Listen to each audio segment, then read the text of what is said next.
जौनपुर की धरती से।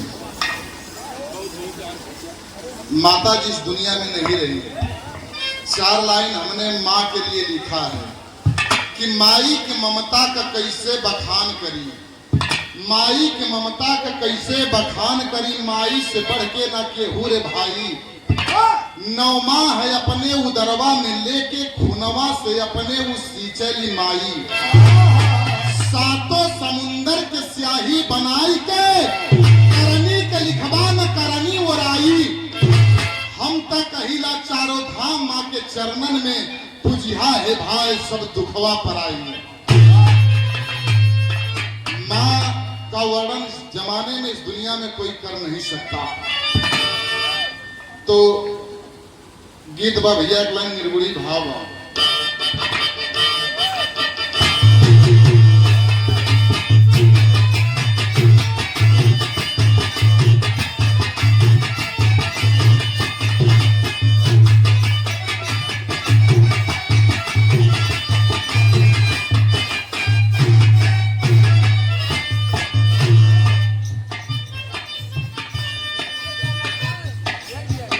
कौनो लड़का कौनो साधु बाबा से पूछत हो कि जिंदगी हो का, उस साधु बाबा बतावत हूँ, कहत हूँ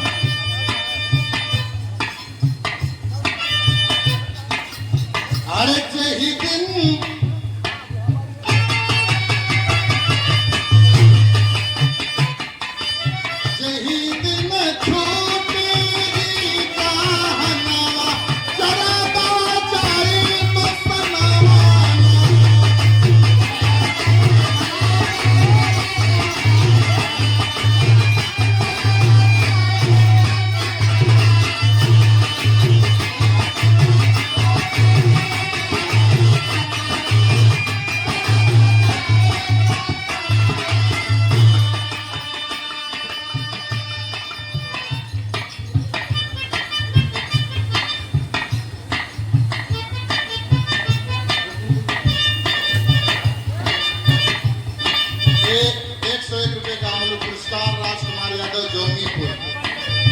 बहुत बहुत हम आपको प्रणाम करते हैं, आशीर्वाद की कामना करते हैं।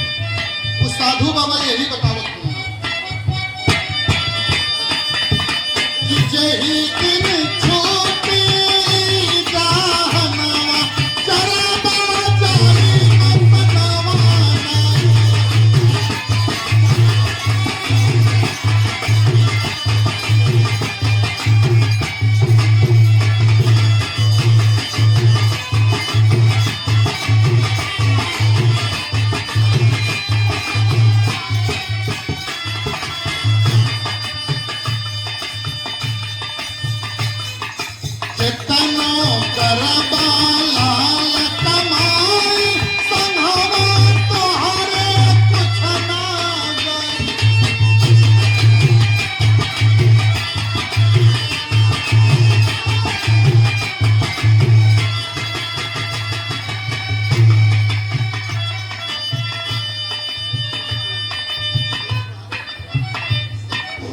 हेलो, आप मानवर श्री शेष बहादुर जी, आप भैया की बड़ी बहन हैं, माता जी की सुपुत्री हैं।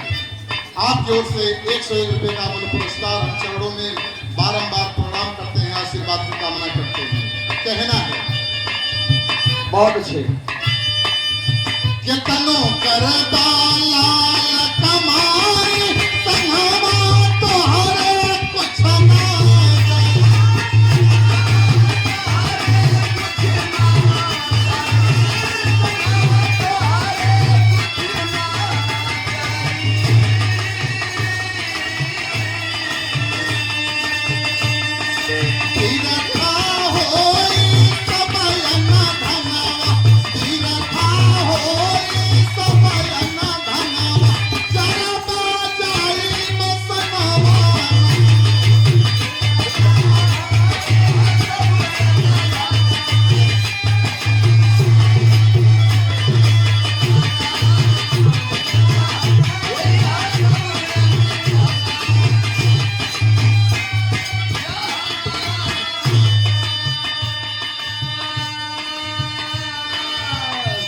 ये आप मानव श्री डॉक्टर राम मिलन जी, ये हमारे गुरु जी, आपकी ओर से 101 रुपये का पुरस्कार आया, जिनके माध्यम से हम यहाँ आए, आप लोगों का दर्शन हुआ, दीदार हुआ। हम बहुत बहुत आपको प्रणाम करते हैं तथा समस्त संगीत प्रेमियों को एक स्वर से नमन करते हैं।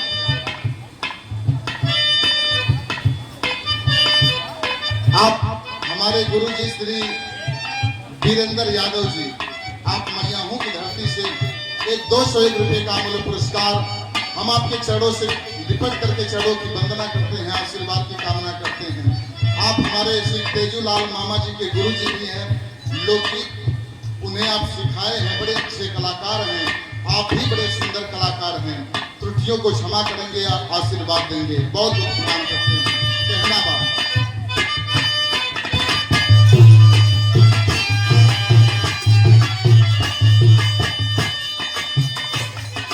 संगी साथी बाप मताए,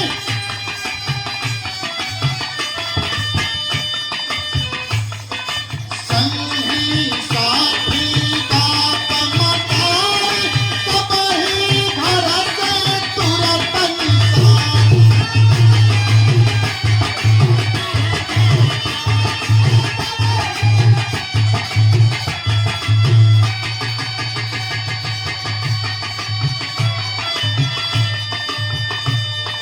तन पे दी है नारक धनवा, जरबा जाई मनवा।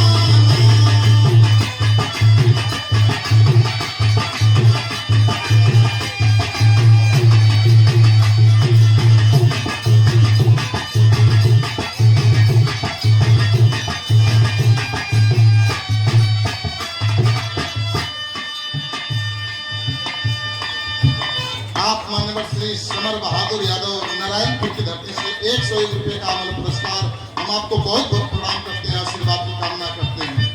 तीसरी लाइन में वो साधु बाबा उस लड़के से फिर बताते हैं क्या,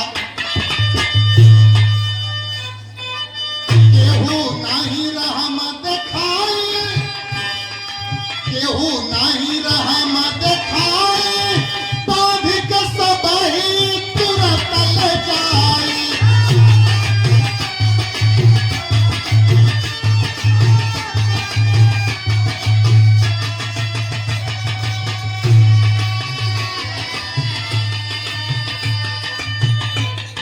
झटापट जारी तोर ललनवा, झटापट जारी तोर ललनवा, जरबा जाई मनवा।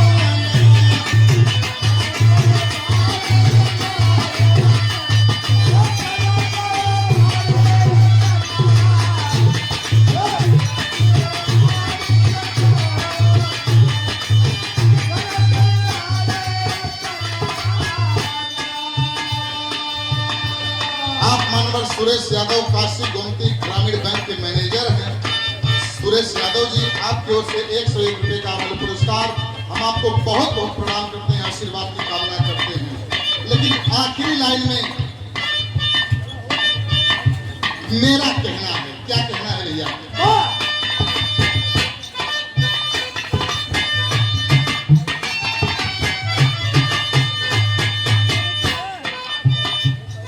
गुरुवर राम अवध बड़ ज्ञानी, हमसे कहले ये कही बानी।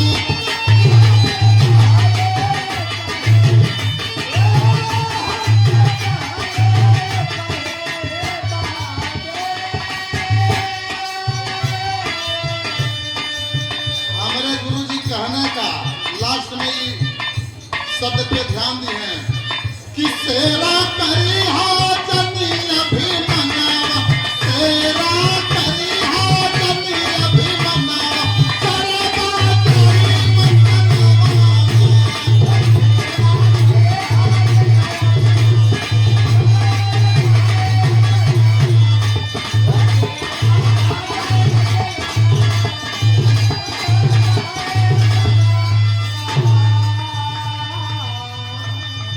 एक 101 रुपये का अमल पुरस्कार मुन्ना यादव जयरामपुर मड़ैया की धरती से आपको हम बहुत बहुत प्रणाम करते हैं। और हमारे बड़े भैया अब्दुल रशीद जी मरियाहों की धरती से 101 रुपए का अमूल्य पुरस्कार आशीर्वाद हम आपको भी कोटि कोटि प्रणाम करते हैं, आशीर्वाद की कामना करते हैं। अरे शेरा